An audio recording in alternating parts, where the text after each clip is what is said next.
Halo semuanya, pada video kali ini kami dari kelompok 5 akan memaparkan hasil analisis data penelitian yang berjudul Pengaruh Peran Kepemimpinan dan Motivasi Terhadap Disiplin Kerja pada Pegawai KPH Perhutani Majalengka. Penelitian ini menggunakan referensi skripsi milik KLC Nurlayina. Dalam video ini kami akan menjelaskan latar belakang, metode penelitian, hingga hasil analisis data secara ringkas, sistematis, dan mudah dipahami. Sebelum masuk ke bagian pembahasan utama, kami akan menampilkan terlebih dahulu video perkenalan anggota kelompok agar teman-teman dapat lebih mengenal siapa saja sih yang terlibat dalam penyusunan hasil analisis data ini.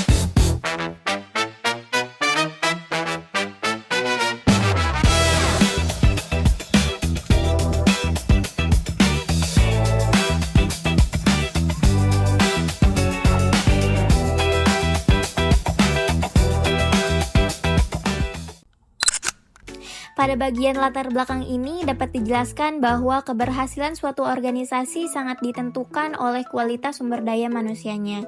Salah satu indikator penting dari kualitas tersebut adalah tingkat disiplin kerja pegawai, yaitu sejauh mana pegawai mematuhi peraturan dan menjalankan tugas sesuai tanggung jawabnya.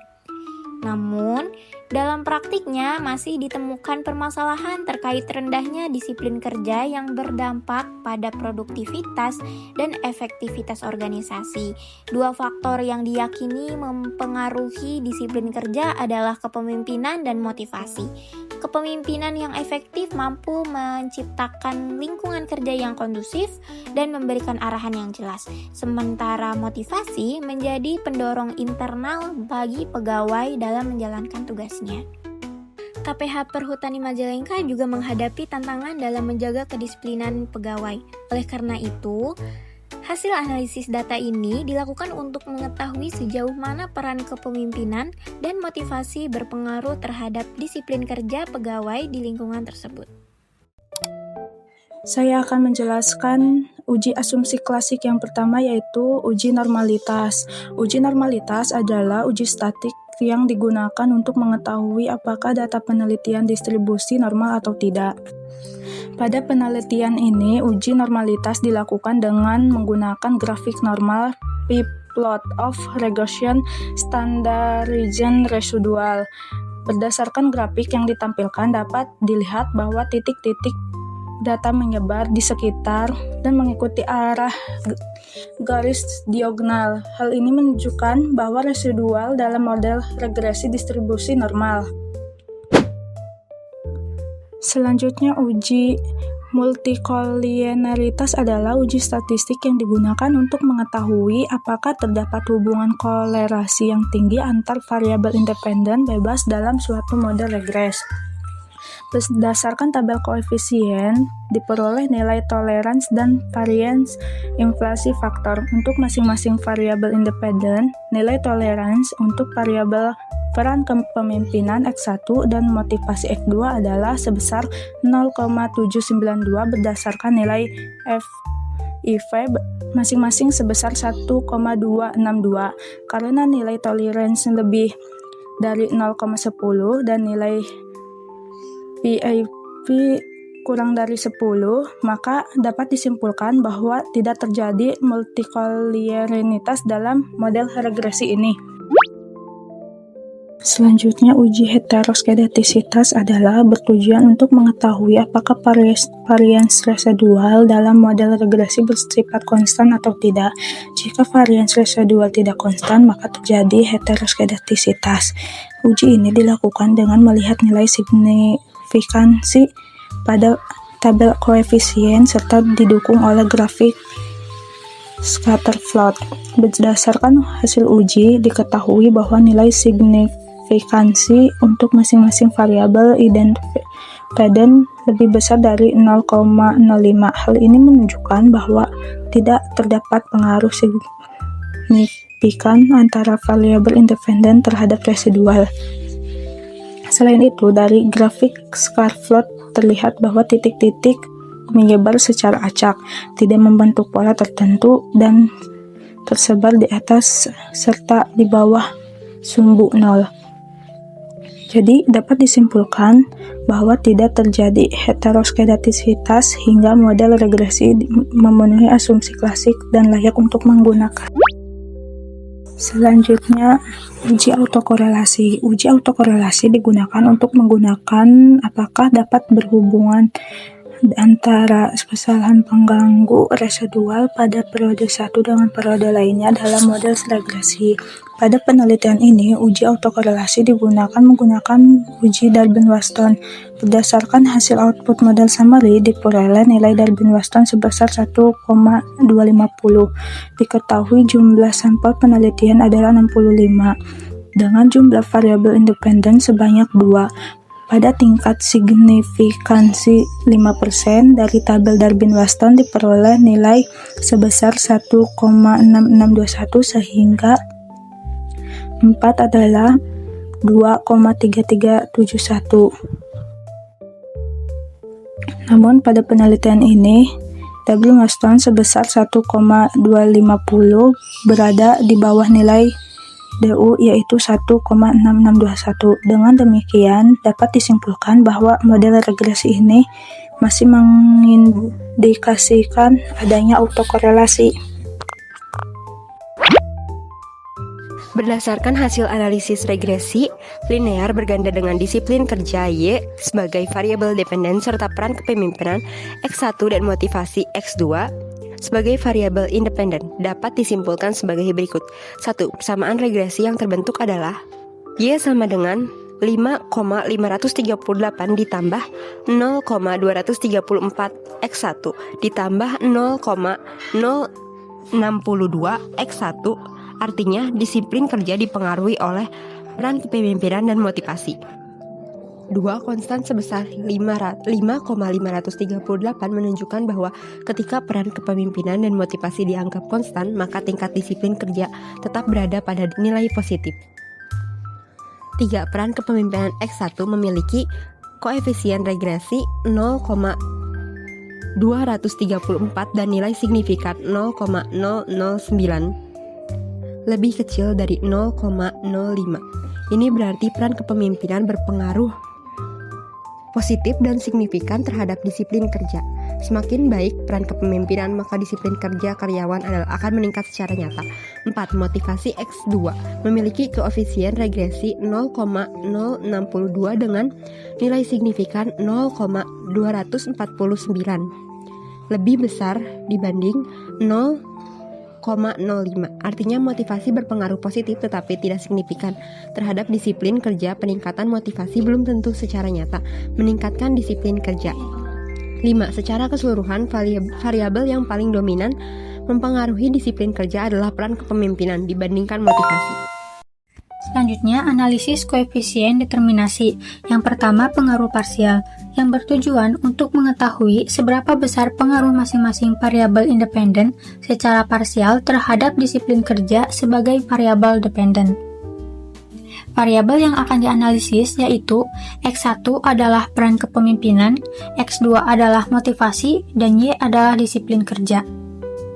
Nilai yang digunakan berasal dari tabel koefisien correlation bagian zero order, yaitu nilai korelasi awal antara peran kepemimpinan dengan disiplin kerja dan motivasi dengan disiplin kerja. Yang pertama, kita akan menghitung pengaruh peran kepemimpinan terhadap disiplin kerja, yang dimana RYX1 sama dengan 0,326, lalu dihitung dengan rumus koefisien determinasi sama dengan 0,326 kuadrat dikali 100%. Hasilnya 10,62%.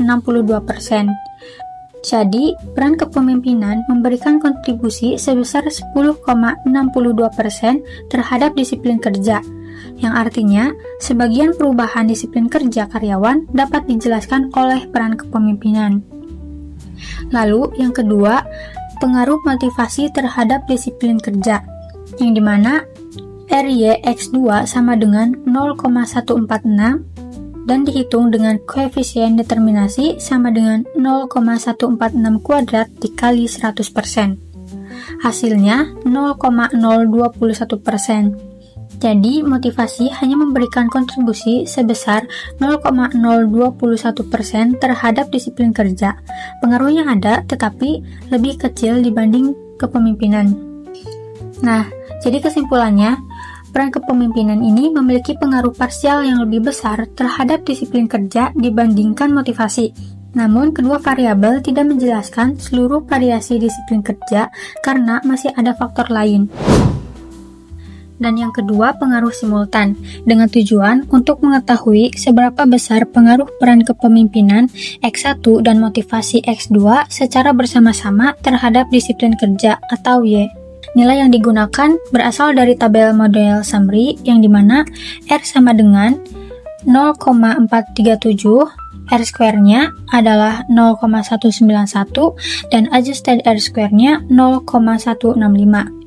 Yang dimana R menunjukkan kekuatan hubungan gabungan X1 dan X2 dengan Y, sedangkan R square menunjukkan besarnya pengaruh simultan. Maka, pengaruh X1 dan X2 terhadap Y dapat dihitung KD sama dengan 0,437 kuadrat dikali 100%, hasilnya 19,09%.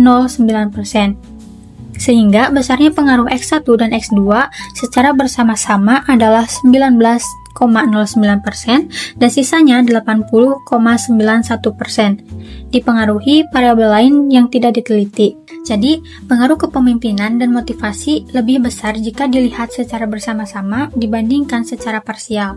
Namun, nilai 19,09% ini menunjukkan bahwa disiplin kerja tidak hanya ditentukan oleh dua variabel tersebut, sehingga masih diperlukan variabel lain untuk menjelaskan disiplin kerja secara lebih menyeluruh. Lalu selanjutnya ada uji hipotesis. Hipotesis merupakan pernyataan sementara yang kebenarannya masih perlu dibuktikan melalui pengujian statistik. Sehingga dari hasil pengujian tersebut dapat diketahui apakah hipotesis diterima atau ditolak. Nah, di sini ada yang pertama, uji hipotesis parsial atau bisa disebut dengan uji T. Berdasarkan hasil uji T, diperoleh nilai T hitung untuk variabel peran kepemimpinan sebesar 2,713 dengan nilai signifikansi 0,009. Karena nilai signya lebih kecil dari 0,05, maka H0 ditolak dan H1 diterima. Artinya, peran kepemimpinan berpengaruh signifikan terhadap disiplin kerja. Sementara itu, untuk variabel motivasi, nilai T hitungnya sebesar 1,165 dengan nilai signifikasinya 0,249. Karena nilai sig lebih besar dari 0,05, maka H0 diterima dan H1 ditolak. Artinya di sini motivasi tidak berpengaruh signifikan terhadap disiplin kerja. Lalu selanjutnya ada uji hipotesis simultan atau bisa disebut dengan uji F. Berdasarkan hasil uji F, diperoleh nilai F hitung sebesar 1,662 dengan nilai signifikasi 0,206. Karena nilai signya lebih besar dari 0,05, maka H0 diterima dan H1 ditolak.